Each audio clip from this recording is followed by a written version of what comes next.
What up, Pod Nation, Pod Maggots, Pod Nerds, Metal Nerds? We're here to reconvene. Harry Potters.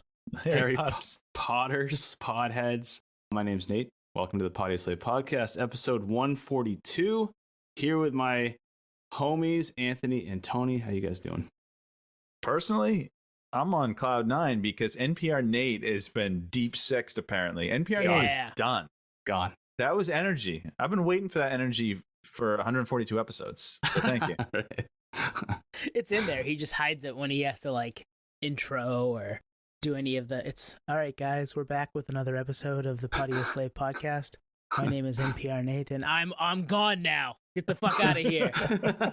I have a theory. Maybe it's genre specific. You know, we're talking to a metal dude today, so maybe I'm like amped. That's true. It could be. I could be shooting myself in the foot like we talk about metal pretty much every episode. We do that a lot. That's true. Well, yeah, we had a good one today. We talked to Justin Foley. He is the guitarist of the new band Lybica, as well as the drummer for Killswitch, and has been, you know, in and around heavy music for the better part of 30 years. So really fun conversation with Justin. But yeah, we get into it with him about a bunch of different topics, being, you know, guitarist and being a drummer and coming at it from different angles, being fans of cats, you know, all that fun stuff that you get with metal guys. Yeah, man, Justin was great. He, like you said, legacy of music, Killswitch, Blood Has Been Shed, now Lybica carrying the torch, and we're going to get into it right now. What's up, everybody? Tony here. Thanks for clicking on the episode today. Thanks for checking us out. If you like this conversation, go back and check out some of our other conversations. We've had Justin's bandmate, Jesse Leach, Killswitch Engage, back earlier this year. We did a whole series on the Tattoo the Earth festival that made its re-emergence this past summer. With Derek Main of Sepultura, Brian Fair of Overcast and Shadows Fall. A bunch of fun conversations surrounding that. And yeah, other stuff too. Peanut from 311, Frank Turner, Benny Horowitz of the Gaslight Anthem. There's a lot of really cool conversations back there. So please go check us out at podioslave.com. You'll find all of it there. And really appreciate you checking us out. Thanks. All right, Justin, thank you for joining us today. Really excited to chat with you. Yeah, I'm glad to be here. Thanks for wanting to talk. Hell yeah. So we, in prepping for this, we're always, you know, digging into the music, digging into the album art, digging into all that stuff. And we noticed your band's slogan is drink beer and pet cats. Pretty good, right? Yeah. It's so good. It's so damn good.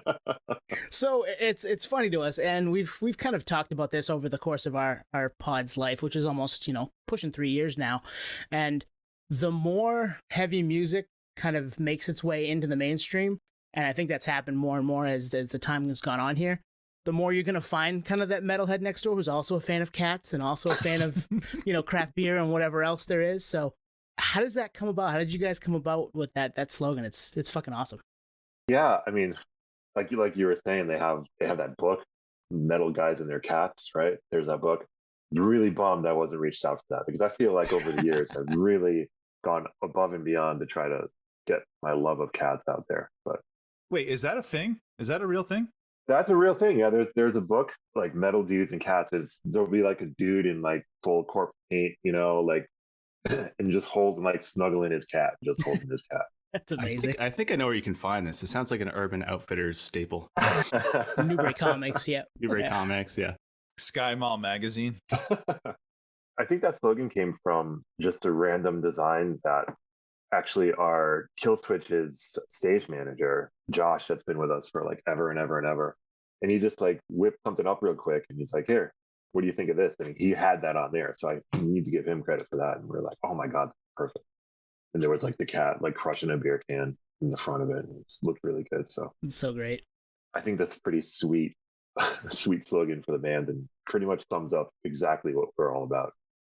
So is it all everyone in the band? Because I feel like there'd be some tension, right? If one guy's not a cat guy, like if Nate's like, let's have a little dog vibe, and Tony doesn't like dogs, you're like, nah, we're not getting that out. Well, then you can't be in the band if you don't like that. Like that's pretty much how it goes. When we were looking for a drummer forever, we were just joking that instead of anybody sending in like drum audition tapes, they just send in pictures of them and their cats and would decide based on their pictures if they love their cats enough to be able to join the band. We didn't actually do that, but we probably should have. That's hilarious. Swipe right or swipe left. Yeah, exactly. I love that because it is totally, it's different. It's not, it's not just here we are, we're posing, we're hard, we're a metal band. No, we're also cat lovers, and we're people. We have layers. Absolutely. And, the band name comes from cats, and the record cover and everything. And I really wanted to do the vinyl pressing. I wanted, or would have loved for it to have been like tabby stripe color. Nice. But apparently it doesn't exist yet in the vinyl world. Hopefully soon, maybe for the second record. Nice. Yeah, we're all vinyl heads, and yeah, you could do a lot with that cat vibe, like do a big gatefold. And actually, that's where you showcase what would have been in that book. Right. Well, inside we actually do have the pictures inside for the three of us, because we did all that before we had James in the band drumming. So I guess the band photo, or just three individual shots of us with one of our cats, is inside the layout too. So we pretty much did do that. Nice. And if you've clicked on the episode and you're listening to this right now, we've probably used one of those photos. So go look at that right now. So, Justin, cats aside, Killswitch Engage, you guys just got off a pretty massive tour. Man, Lamb of God, Baroness, Spirit Box. How was that? And, what's going on in the touring world? It was great. We've toured with Lamb of God forever and ever.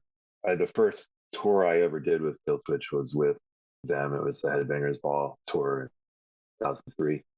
And we're both still going at it, still playing together. It's pretty fun. They had a really sick show too. They had a bunch of pyro. It looked awesome. I love fire. Fire looks so good on stage. So yeah, it was really cool. And it was fun, man. It was fun to kind of mix it up with the bands a little bit too. A pretty diverse bill. Really good shows. It was a blast. And everyone in the world is out touring right now because, pandemic is back to a place where shows can feel normal and all that stuff. So every single band that lost all that time is out there on the road to do a tour like that. That was a pretty big tour, and it was going into big places, and having people show up was pretty it's a pretty good thing. It was a lot of fun too. And it's easy. The easiest gig in the world is to be a main support band. Oh yeah. And why is that? Earlier, like all the pressure isn't on you, and you get to be done earlier in the day. So it's kind of nice. You're right. There were some big ass venues. Like the Boston date was at that new Fenway, MGM Fenway. But yeah, it's a weird in the middle of, it's kind of, we'll call it post-pandemic, but at the same time, everyone's out there. So you got to choose where you put your dollars. And that Fenway venue's like 5,000 people. That's insane. That was a neat place. I hate the Red Sox, but it was still cool to be in there and be underneath the stadium and see it was built like almost underneath where the bleachers are, really. So you kind of can see that shape when you're inside, which is pretty interesting. And that is crazy too, because there's a pretty big House of Blues right across the street from it. Right. Luckily, there wasn't a game, or I think there was a show there, but there wasn't a game that I don't know how they managed to have shows at either place on game days. It must be just a nightmare in that area for load in and everything. But yeah, it was pretty fun. I was so mad that they had to put a little Red Sox tag on your bag when you went in. I was just like, oh God, I can't wait to get this thing off. As a lifelong Red Sox fan, that makes me chuckle. I know you're a Yanks fan. You're going to be a Yanks fan then, right? Yeah. Yeah, you're smart. Justin's smart. I grew up in Connecticut on the other side of the line. The line has since shifted farther and farther south. But when I was there, it was central Connecticut was, I would say, more Yanks than Red Sox. I think it's definitely changed, but that's what happens. You're on one side of the fence when you're in that state. Well, I just met you 10 minutes ago, but we share a very special bond. We are both Yankees and Celtics fans. It's a rare breed. It's like a rare cat, It's like when you see it, you're like, all right, give him the head nod, and it's rare, man. So it's awesome. It's the albino tiger. I don't want to kill that too much. I don't know if I would call myself a Celtics fan. I don't really have much of an NBA team. I'm more of a college basketball guy, going to UConn and everything. But I did root for all the Celtics teams in the 80s, and I wanted them to beat the Lakers. So I wanted Bird to win all that. So But since then, I haven't really kept track. It was cool when Kemba was there. I feel like I, should have an NBA team, but it's just never really stuck. I don't know why. Well, we'll take you as Celtics fans. You can join up with us. That's fine. Beautiful jersey. You don't want to take the Knicks. I mean, come on. I know I haven't done that. I could have done that when Kemba went there, but it didn't work out so well either. I think if the Knicks had drafted Caron Butler way back then I would have. They had a spot and they passed. And like, Tough Juice, right? That's his nickname, Tough Juice. That's it. That's right. He was a heck of a player. That was his book. He did the book, yeah. We know sports nerdery too. We can do this all day. Cool. That's great. I love it. But so yeah, you got off tour with Killswitch, and now you're kind of back out talking Lybica. So that's why we have you. We wanted to talk about the record a little bit. That came out back in the middle of September now, so a couple months ago. Yeah, it came out while I was on that tour with Killswitch. And then we did a show a week after that. Killswitch had a one-off show that we were headlining in Albany, and fill it up with whatever support you fill it up with. And I was able to scam the guys into letting Lybica open that show. So that was a lot of fun. I scammed them again into letting us open up those 3 shows in December. I can't wait for those. They're gonna be huge. That's awesome. Nice. Oh, is that one of the Palladium shows? Yeah. Those 3 shows at Sayreville, hell yeah. and, Long Island and the Palladium. And I was able to get a little more nepotism action going in on that show. Anthony, I smell a road trip. Yeah, we live in Maine. Nate's out in SoCal, but we're all originally from Maine, and Tony and I are still here. Yeah. Oh, nice. Yeah. So hey, we may hit you up. Which part of Maine? Southern Maine. Yeah, Portland area, greater Portland area. We went through there with the last tour of the August Burns Red and Light Porch. Yeah. Earlier this year, and Joel came down with COVID like the day before that show or something like that. Wow. I remember that. Yeah. Yeah, we had to get those guys to fill in a little bit. Got some of those dudes to help us out. But yeah, so I remember very well just being there and being like, how are we going to pull this one off tonight? But it worked. I'll tell you, I was there. You guys didn't miss a beat. You guys were just as tight as you guys ever were. So I don't know if that's kudos to the fill-in or a knock on your OG guy. No, thanks. Adam and Joel definitely have a certain drunk chemistry. They like to say That's amazing. they like to say they're not the best guitar duo in the world, but they are the drunkest. And when they are in that sweet spot, they can really play super tight together. So when setting out to put Lybica together, was it always going to be an instrumental project, or did it just kind of start as an instrumental and then you just kept it that way? How did that come about? Yeah, it was. I always wanted to do that. Start a band that didn't have any vocals. I can't say for sure that all the songs started out that way, though. I think some of the demos for those songs I originally thought would possibly have vocals for them. I didn't know if they would. I just come up with a lot of garbage, and sometimes it's Killswitch garbage, and sometimes it's just actual trash garbage. And then there's a bunch of other stuff that I'm like, I don't really know what this would be. I don't have a project for this or an outlet for this yet, and I kind of just sit on it for a while. And that's where some of the stuff at the very beginning, when I started jamming with the other guys, that's where some of that stuff came from. So I can't say that necessarily was originally thought of as instrumental, but for sure when we did start the band, I was like, yeah, I want to do something that doesn't have any singer, just music, because I like tons of bands like that, and I just wanted to try it, see if it would work out. That was actually a question of mine. Were there bands in mind? I mean, people reference like, This Will Destroy You, and those instrumental bands as being an influence to their work. Is there certain artists that you were kind of steering towards that sound or that realm? Yeah, Caspian's a huge one for me. I absolutely love Caspian. Maybe my favorite band. Mogwai's another one. Neither of them I would say are super heavy in the metal sense, though. So I kind of wanted to take some vibes that those bands have and almost metal it up a little bit, if that makes any sense. Yeah, definitely. Was there, I'm curious, like when you start to form the songs, like you have the song structure, you're starting to record, any temptation to throw vocals on it? Not yet, but I won't 100% rule it out in the future. But yeah, no, not yet. For one, you got to find someone else. Right. Old search. Yeah, I my voice isn't exactly the pleasing sounding voice to sing, and I have no interest in singing. So yeah, that would have to happen. But no, you just sort of go into it, and I was just hoping that everything would be interesting enough on its own. And you try to sort of write something that could be a hook that isn't like a vocal hook, you know, doesn't have to have words. And just trying to make sure that you're doing that, and it's something interesting enough to kind of become an earworm, I guess, you know, something like that. So that's sort of where the focus came from. And it's also cool because you can layer stuff like crazy and not have to worry about getting in the way of what vocals might do. Because when you're writing stuff, there's eventually going to be a vocal track on it. And you always have to be like, oh, well, you can't put too much here because you have to leave room for vocals. And doing this, you don't have to worry about that. You can just stack things like crazy and just like leave no room for anything else in musically. And it's kind of a fun way to approach it. That's interesting. I hadn't thought of it that way, but that totally makes sense. I mean, listening to any type of band where there isn't vocals, you're way more focused on the instrument, obviously, and to think about it when you're writing, that's wild to me. It had just never crossed my mind. But yeah, you could be a little fuller in some of your tracks, right? Yeah, and you can. I guess one example is the last song on the record, "Charyu." It's sort of at the end of it. It just keeps going as far as I could get it to go. And I think that, you know, if you're leaving a vocal spot there, you would sort of write the music, and then you just sort of be a little bit unfulfilled until you heard the vocals, you know.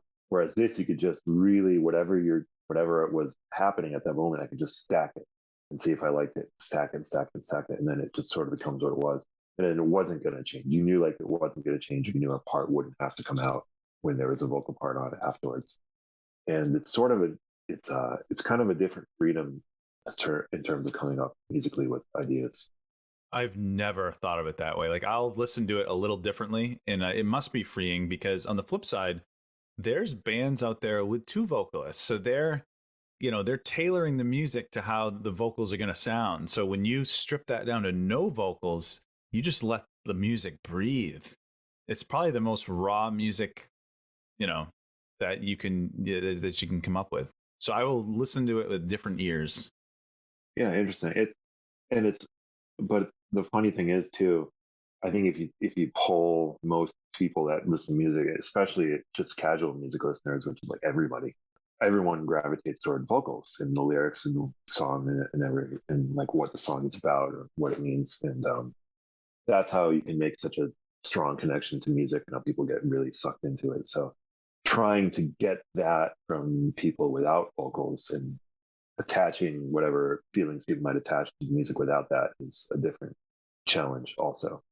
I mean, you can like lots of people hear a song and they attach their certain feelings to it, or if they're going through something at that particular time, it could really strike something with them based on what the vocals are about, just really inspire them. We don't have that with an instrumental band. You don't have that necessarily, but you could still be almost more like a soundtrack for what somebody's going through at a certain time, and they could latch onto it that way a little differently.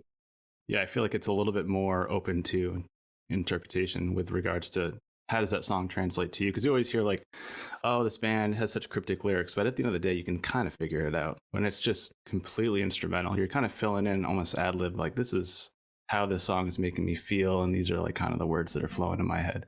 Kind of a cool listener experience in that regard. Yeah, I hope so. I mean, you just hope at all that anyone's going to find something that draws them to the music and keeps them there.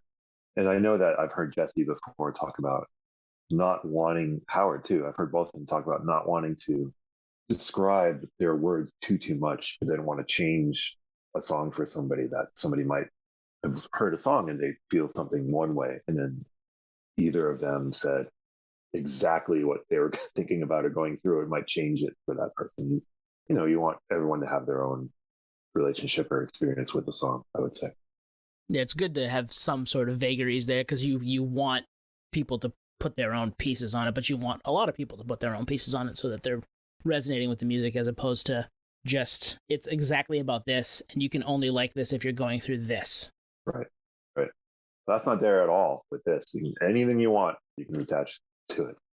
So there's a couple differences, right, from previous projects to this one. One is the instrumental nature, but the second thing is you're behind the axe. You're not behind the kit. So I don't know the answer to this. Had you been playing guitar for a while, or is this kind of new for this project?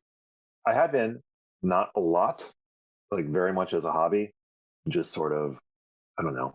I don't know how to describe it. I wasn't very serious about it. I just sort of had it and noodled around all the time and tried to write stuff. Tried to figure out other songs that I like, and would like demo stuff for Killswitch. Like I would bring in some demos sometimes for ideas, whatever. And most of the time it would be something that I would say, I kind of have this idea and you guys are good at guitar, so make this better. It's kind of where it ended up.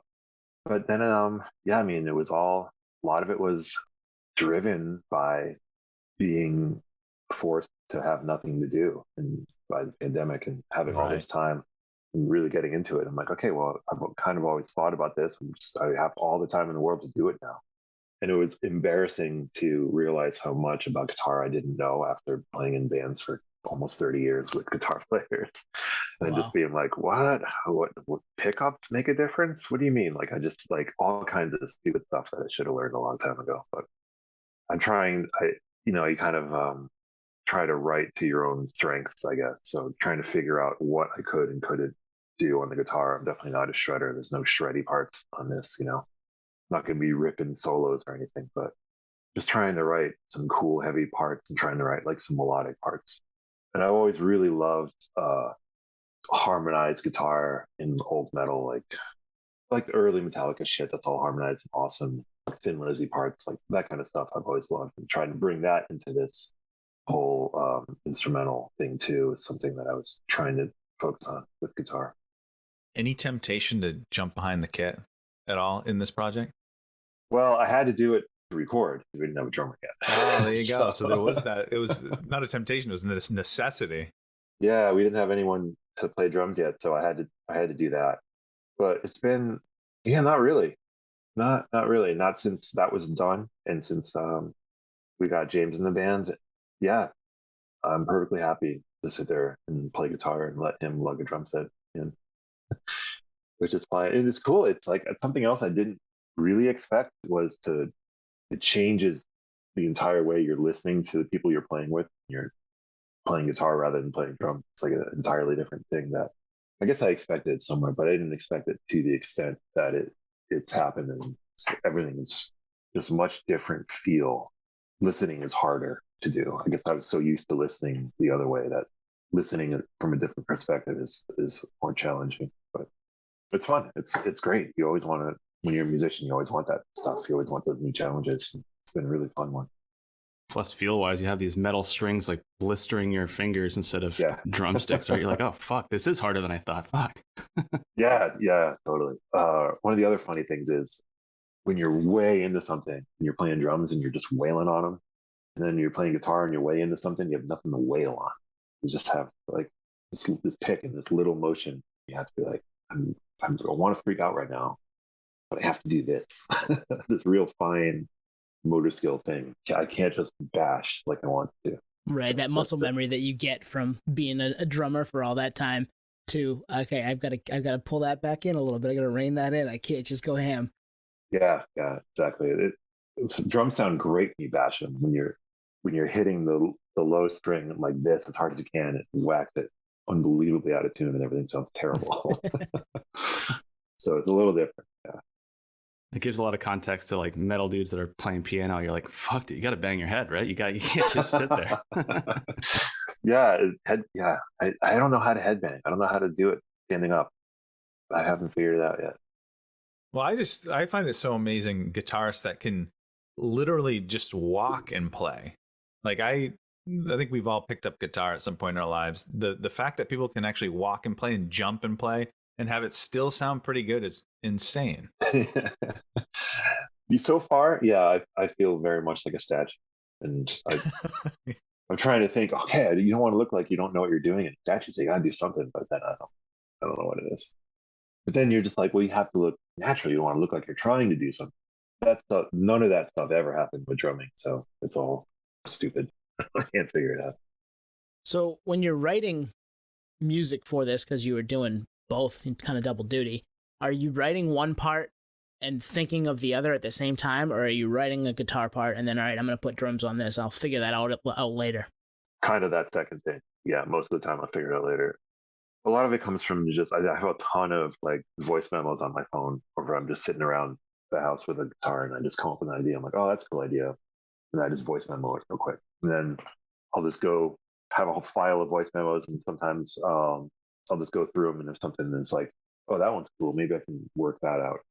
A lot of times, all the guitar stuff comes first, and then I might have rough ideas of how I want the drums to go. But what I did before was I would have that kind of mapped out, and then I would sit down and just what makes sense. Oh yeah, that makes sense. And sometimes it's super easy, and it's just like, oh yeah, of course that's what it does. And other times it's like, yeah, I'm not sure what to do with this. Is that the same in Killswitch and other projects too, or? Yeah, I think it's pretty much the same. Yeah, I would say it's about the same in the other stuff too. I don't think I've ever like thought of a drum groove or a drum beat first and then built that way up. I can't think of anything I've ever done that's been that way. It's always kind of the melodic thing is first. Now, what I really want to do with this band going forward is not do that by myself at all. I have all these other people and we have a drummer. So I want to just sort of get together and you know, figure out parts as a group, which hasn't started yet because there's no reason to the record just. But it's something I'm looking forward to doing also. I mean, we've only been chatting for 25 minutes or whatever, but just hearing you talk about the project, I feel like you definitely accomplished what you kind of set out to do. Like there's the heavy, there's the melody, and like on the track, I think it's pronounced palatial. Yep.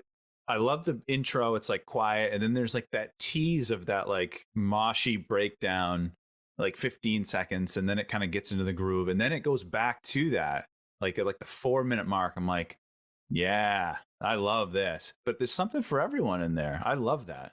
Oh, thanks a lot. That's I think that's a good. There's a few songs that I think are good representations, kind of what the band is about as a whole, and I think that's probably the best one of that. I think like if there was a song to be like, what's this band all about? That song kind of checks a lot of the boxes off, I think, and it's cool to hear you say that too. Is that one of your favorites too, or? Yeah, I think so. I think it's really fun one to play. It's got like that heavy part, like you said. It's got a real soft kind of middle section with sort of spacey, floaty parts in it. It's got the dueling guitars, the Bill and Ted's part in the middle. Yep. So it's kind of got a bunch of that stuff in it. So it's cool. Yeah, that song actually in particular reminded, like as soon as I heard it, I just started having these visions of like European festivals, like the Sea of People, just fucking loving that shit. You did mention a few shows on the books. Are you going to be going over to Europe or? I was just going to say, sign me up for that. If you're booking any festivals, Nice. We would love to. We desperately want to go out and tour right now because we're so far. I've just done, with the exception of that one Albany show, we've just done a few local shows down here in Florida, and that's it. But we want to get on the road, and like that's when I think you really become a band when you tour and you play every day, and that's a whole different thing. So I think to get to that whatever next level or wherever bands go, we definitely need to do that. So we talked a little bit about the slogan and the album artwork. So when you're putting, whose cat is that? First of all, on the album artwork, is that yours? That's Joey's okay cat. That's Stripey. Stripey's Nice. on the cover. Stripey is also featured in the video for Ferment, which we kind of did. It's kind of like one of those pandemic videos, nothing fancy, just all of us at our house playing in the park. So Stripey's getting pretty famous. I like it. So when you're going to make that, obviously you all come at it from the cat lover side of things, but to put it on, put Stripey on the cover, you had to kind of bandy that about a little bit, right? That wasn't probably just, let's just do this. We were just like, you know what, let's just go for it. I love it. All right. we were kind of thinking of like record covers, and we're like, it seemed like everything that I was thinking of, I suddenly went, oh, that sounds like way too post-rock cliche. Like, oh, some landscape of something. And all of it, I was just seeing covers in my head that I had already seen from bands that we wanted to do something else. We were just like, all right, if we're gonna go cat, let's just go cat, go full cat, and do this. That's so good. And there's not many. There's only one that comes to mind. It's like the Adrenaline Screaming Cat on the Deftones like EP. That's it. That's all I can think of. Yeah, I think I looked. I searched once, like cats on album covers or something like that. There were a few. There were a few that I recognized. I'm like, oh yeah, there's that one I've seen that one before, but there's like not a ton. So when you guys put it together, the album was put out by Metal Blade. So you bring it to Metal Blade and they're like, all right, good. Or are they like, what the hell's going on? No, we had no idea. We tracked it, we recorded it and mixed it and had everything done before we had a label or agreement with anyone. And then we were just like, okay, well, let's send it out there and see who's interested, or no one's interested. I don't know. I had no idea. And Metal Blade was interested in that. I obviously, since Killswitch on Metal Blade, I didn't expect them to do it just out of like anything. And I also didn't want them to do it as like a favor or just like, oh, whatever, it's cool because he's on this label, we'll just do it from. I wanted them to genuinely want to put the album out, and they did. People at the label were way into it, and it was just super easy. And obviously, it's an amazing label, and it's an honor to be on that label. So we were like, yeah, absolutely, let's do it. And that's the thing. At the end of the day, they're a business. They're not gonna just do favors, so that's cool. I would hope not. But you just still are you just want people to see the project for what it is and like it, what it is separately, and not sort of be too biased based on the fact that I'm in another band that's on the label. And I think totally that's the way it went down. Was there anybody else interested? Or is it Metal Blade all the way? I'm not so sure. I think there might have been, but we have obviously I have a good relationship with them, and the way that everything really first started was I started talking about the demos that I kind of had with our Killswitch managers, Kenny and Vaughn from Unchained, and they've been our managers forever. And they were like, yeah, anytime you do something, just send us demos. We're curious what's up. And I had sent it to them, and then I was talking to them. Mostly, I just wanted to get on the phone with them to talk about like how to proceed with a new band if they had any advice or whatever. And they started saying, as we were talking about it, they started saying, we can do this and we can do that. And I was like, I was like, so does that mean you guys want to manage us too? And they're like, oh yeah, we love this. This is great. We're into it. So I'm like, okay, cool. And they have an awesome relationship with Brian at Metal Blade. So I think since they're so close, once Metal Blade was like, yeah, we're interested, it sort of was just like, that's kind of just where it went. It was just kind of got easy from there. Although I have since discovered that Sargent House, which is also an awesome label, there's an Instagram page called Sargent Cat House, and they just have record, like they're all pictures of like a cat sitting next to a record of like a Sargent House band. So that's so cool. That almost would have been too perfect. I'm curious about the like, how are you going to pull off two bands? How are you going to do this, Justin? He's like, I don't know yet. I don't know. I haven't picked a side yet. I just hope there's enough time in schedules. Obviously, there might be some conflicts that would be a bummer, but yeah, there's enough time. There's enough time to do it. So, so far, nobody's really beaten down Lybica's door to go out on gigantic tours all over the place. So it's working itself out so far. But I think there's enough time. And Killswitch, we tour a decent amount, but we're not going crazy. And we also understand that we don't want to over tour. So there's enough time in the schedule. Like, none of us want to be out there for, gigantic long stretches where there was always going to be enough time with that. Yeah, Adam and Jesse are doing Times of Grace stuff. They're pulling it off. Mike's got Death Ray and he's got Overcast playing. I remember when we were together, I think before the last tour, just to like run through some songs, Mike was like, oh my God, I have 3 bands worth of shows coming up. My brain is exploding with riffs. I can't keep it all straight. Yep. But he's making it work too. So it'll happen.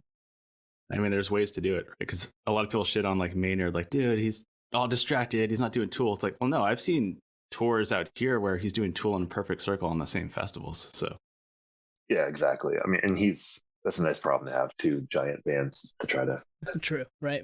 To try to manage your time between. But yeah, I'll take that problem. Bring it on. Yeah, and the more people hear the record and get, on board, I think you'll have a little more of that problem going forward here. So, because the record's good. Thanks. I hope so. I'm looking forward to it. Well, it's funny. We had Jesse on this podcast back in the spring. In a question, I'm laughing. I asked him. I said, "Would you ever take Times of Grace out on open for Killswitch?" And his answer was hell no, because he wouldn't do that to his voice. Yeah, but you're in a lucky position where you can hit the drums and strum the guitar. So that's pretty cool. There's no way he would physically be able to do that. I mean, there's no chance. I don't even know. Like, let's say a couple shows. I think even that's too much. Forget a tour. I think even like a couple shows, because it would be it's a dangerous thing, and he's had vocal issues in the past too, so it's like super. He's got to be really on top of it to make sure everything goes well. Yeah, I'm not even doing the same instrument. I'm doing two different instruments, so it's a piece of cake. Yeah. Whatever. Easy. Yeah. Well, I mean, those, like you said, beating those drums, though, I'm sure you get tired. So having to save that. If you're opening, playing the guitar, keeping it down a little bit, it's like, I got to conserve that energy because I'm going to go ham later on the drums. So there was something I didn't quite anticipate when we did do that Albany show, was the adrenaline rush and the adrenaline come down from the first one. And maybe it's just because I'm a little extra amped up to play guitar, and I was incredibly nervous to play guitar in front of people. And I don't get nervous playing drums anymore, really. But guitar, I was like terrified to go up there and play. And then after that, I was like, okay, great, that went awesome. And then we had to play a set, and during the set, I was like, okay, I'm kind of during the drumming, I was like, all right, I think I'm in my special reserve tank of adrenaline right now. It's not what it usually is. It's cool to hear you say that, because we would never fucking know in the crowd that you were like nervous as fuck. You're like on there trying to figure it out. Oh, guitar, man, I was shitting bricks with that. I'm even just thinking about the Palladium show. I'm terrified. Yeah. Well, I'm sure you guys will crush that. That'll be, and that's a cool venue to do that, especially with that fan base that'll be there for Killswitch. So it is neat because that's such a hometown place for us, and like all the most memorable shows pretty much that we've ever had have been in that place. So it'll be really interesting to be on a different part of the stage, to get a whole different perspective of what that room's all about. A lot of history in that room. And if we go to the show in December for almost all your projects, like we've seen Killswitch there. I saw Blood Has Been Shed upstairs there, nice. Metal Hardcore Fest, and then Lybica. So I'm stoked to, let's just go, Tone. I'm in. You twist my arm. That's not too far from Southern Maine. Not bad at all, right? Nah, a couple hours, depending on the traffic. 495 can suck, but yeah, it's all right. Yeah. We know it going in, so it's all right. Yeah. I've even played there with the pre-Blood Has Been Shed band at the Metal Fest a few times. Oh, nice. Yeah, it's been tons of different shows in that place. I love Worcester because it's a time capsule. It doesn't change. It just defies time. It's so fucking crazy. Especially where the Palladium is. Nothing is different. When we did that live show there during the pandemic, we were all just like, it's exactly the same as it always. Just that hill, just the big hill. The whole city's a. So on the Killswitch front, or even Blood Has Been Shed front, I think when we spoke with Jesse a few months back, he said you guys were in the very prelim stages of writing music. Is that still going on, or? Yeah, it's still fairly prelim, I would say, but we got a bunch of ideas together and we're smashing some riffs together, trying to hammer out some songs. I know he's doing a lot of writing, so it's kind of in that sort of very beginning phase before anything's really showing itself to kind of show you where the direction of the record's going to go. It's just sort of in the early stages of it, but it's cool. It's about that time. I think 2019 is when the last one came out. So yeah, I'm ready to go. I'm ready to get some new tunes out there. Nice. Do you, when you're in the process of writing stuff for Lybica and there's Killswitch stuff, I know you were putting stuff together and it didn't have a home, but now that there are two homes for things, are you writing for one or the other in the moment, or are you writing stuff and then figuring out where it goes after? It's mostly that. It's mostly just sort of writing stuff. There are times when I try to get myself in, I guess, the Killswitch mindset when I know we're gonna be going off after stuff, and I'll maybe try to like just see what's in the more metally range. But yeah, we even wanted to do some faster stuff lately. We're all just kind of have the fast bug that we're trying to get out, and that's not one of my strengths. It's the fast riffy stuff on guitar for sure. So yeah, it's sort of you can probably listen to some stuff from the last couple of records, and if it's not riffy, you can be like, that's probably one of my ideas. You can probably Nice. tell. I'm just amazed, like, Justin, you must be just thinking of riffs and drum beats all day, like almost like a chef just concocts recipes and, like, you know, I don't know. I'm not a musician, so when you have like a dual threat like that, it's just it's a different species to me. Thanks. I don't know. It's just fortunately, Killswitch has afforded me the time to be able to do that, because it's been a successful band where we've been able to just be able to be musicians and have the time to be musicians. So it's a very lucky thing. So it's got to make the most of it, Right on. Yeah, man. I'm jealous. I'll never be a musician. I can't keep a beat for my life. Neither can Nate either. He's terrible at drums. Terrible. That's why we do this. Yeah, we That's just why we do that. we talk about it. Who knows if we're good at this either, but yeah, we're better at this than we would be had we picked up some instruments. Justin, you're nervous on stage? Yeah, on guitar so far, yes, very much so. But drumming, not, almost never. Sometimes, yes, if we're doing a song that maybe we haven't played in forever, or maybe if I feel like we're slightly under rehearsed for that song, then I'll be a little nervous for certain ones. And there are certain ones that are tough. Every now and then I just blow a part for no reason. Then I just blow the same part every night for like 5 nights in a row, and I have no idea why I keep blowing the part. And then I'm like, here comes the part you're going to blow, and then I blow the part again. That's interesting, especially when you know you're going to do it. Yeah, it's just like, why is this is so stupid? I played this song 1,000 times. I've never done this before. 3 days in a row. What's going on? Going from Worcester Palladium to SoFi Stadium opening for Slipknot, it's got to be nerve-wracking. I mean, I can only imagine. I was watching the that was the like last show of that tour, right? That soccer. Knotfest. Yeah, it was 2021, I think. Yeah, I was watching the MLS final, and I was like, wait a minute, this is the stadium that that last show was in. I'm like, this is fucking crazy. Yeah, that was pretty cool. And sometimes you're sitting there at like Download Festival, and you're just like, okay, oh no, I got to go out there. Okay, the nerves kick in a little bit, but it's not too bad. And then once you start playing, it's fine. Wow. Yeah, different world. It's what I'm comfortable doing. If I was doing anything like talking in here, I feel nervous. I feel like I'm not good at this and normal at it, but I feel like I'm normal and can play drums. So that's kind of where it is. Right on. All right, Justin, we appreciate your time today. Go check out the debut album from Lybica, Metal Blade Records. I'm gonna throw my standout tracks: Ascend, Palatial, Octavist, killer. All those songs are killer. The whole album's killer. Go check it out, and we appreciate your time. Thank you so much. Thank you guys very, very much for having me and talking about this record. I'm just really happy that it's out. Hope people dig it. Thanks, man. Awesome. Thanks, Appreciate Justin. that. Thank you for listening to Patio Slave. We are at Patio Slave on Twitter, Instagram, TikTok, all of the places that you can find us on social media. Facebook, Patio Slave Podcast. YouTube, Patio Slave Podcast there. Email us at patioslavepodcast@gmail.com. And hey, if you want to become a supporter, click on the link at the bottom of the episode and give us $1, give us $5. It keeps the lights on, keeps us going. We really appreciate that stuff. Thank you.